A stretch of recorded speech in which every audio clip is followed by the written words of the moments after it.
What it is, what it ain't, I'm gonna let y'all know what I think, man. Today I'm gonna talk about my county jail experience. You know what I mean? This county jail experience, it was a murderer that came up in my cell, and I'm gonna tell y'all what happened. You know what I mean? But yeah, first y'all hit that post notification bell button so y'all always be in the loop every time I drop a video. Well, I had got locked up for 2 counts of sales and possessions, and they put me in max. So I was off in max because I wasn't aware of these charges. I went to jail for driving, and I got sentenced to 20 days.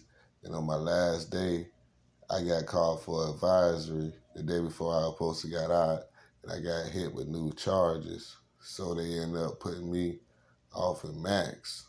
You know what I mean? So boom, I'm in max. I'm chilling. I'm doing my time over there. Cause I know a couple guys over there from my city or whatever. And we hanging out, we rapping, we chilling.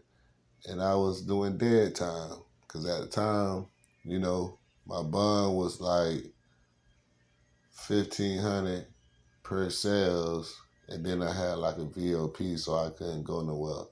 So I was just sitting there doing dead time. And this dude came in the cell. And it was around like 4 o'clock that day. And pretty much like nobody don't come in our cell with like a big Santa Claus bag full of mail and stuff like that unless they've been in the county for a long time. And this older cat, he came up in our cell because this was like in the county in Max. So it's like 50, 60 people in each little dorm because they got violent pods, non-violent pods, and sex pod.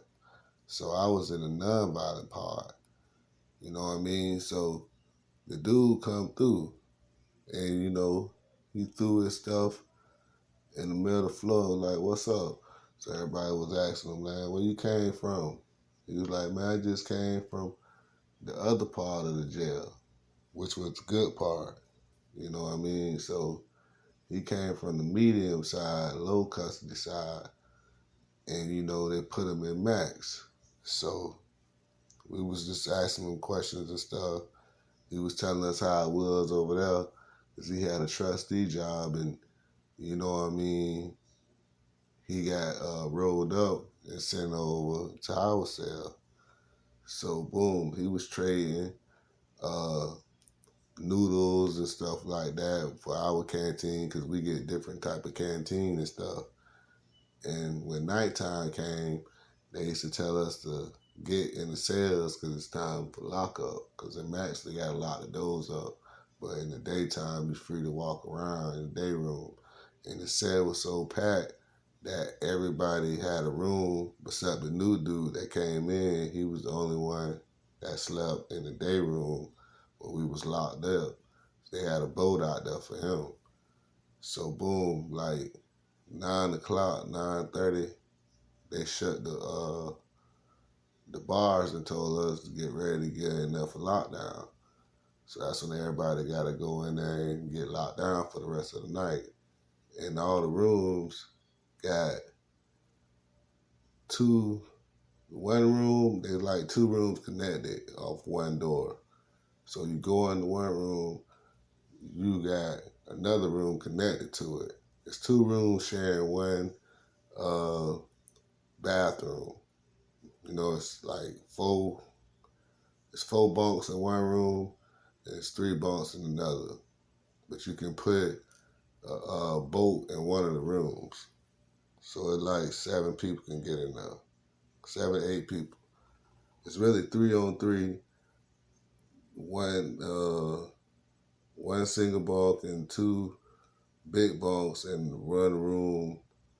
And then the other room is same thing, but it's a room for a boat. So boom, all them sleeping in one room, and it's like 6 or 7 of them all around the whole thing. And in some cells, they up and downstairs, same way. So it's a lot of people in there.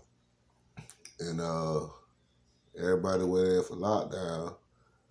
And soon as the dude came by to get the mail for the night, the news popped on because the news TV always running. It stay running till like 10:30. That's the last thing you see is the news. And how about the dude that just came in? His picture popped up on the news, and they was like, we just filed charges on this dude. We hit him up with murder, first degree murder, and stuff like that. So we locked in our cells. So we all screaming, that's him, that's him. He like, man, what you talking about? Nigga, that's you on the TV, nigga. Everybody in there screaming at the same time.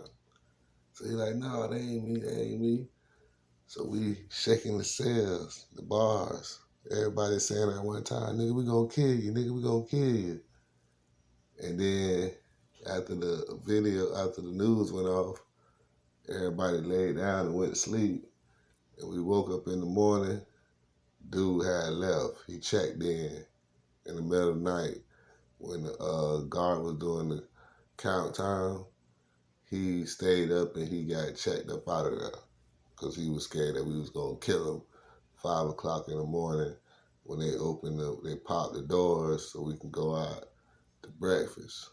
But where it is, that dude killed a 60-year-old lady that he was mowing her yard, and he came over there to do some work, and he ended up killing her and stealing her TV and tried to sell it for some drugs. And people he sold it to the dope man, and some people that he saw that wanted to buy the TV from, he wouldn't sell it to them. Them was the people who ended up telling on him because the detective came around in that neighborhood looking for that TV and looking for whoever the suspects. And the people used to always be out at the same place they saw that police and saw that picture, and they told who the dude was. That's how they caught him. He was in the county doing a county bid, and the day that I met him in the cell is when they had made him go to a backdoor visit. They called him out and they hit him up with the charge, but they investigated him. He didn't tell on himself. He didn't tell them what they wanted him to know, so they threw him off of Max where we was. And then at nighttime, he didn't know what was gonna happen. They said they had enough evidence to charge him with murder, and that's when we seen him. That's when we was all gonna kill him. And even people from his hometown was trying to kill him with us. And we wasn't from his hometown. We were just from the same county. All the cities are enemies, in this county. But everybody was trying to kill this dude. That's my story. Peace of mind.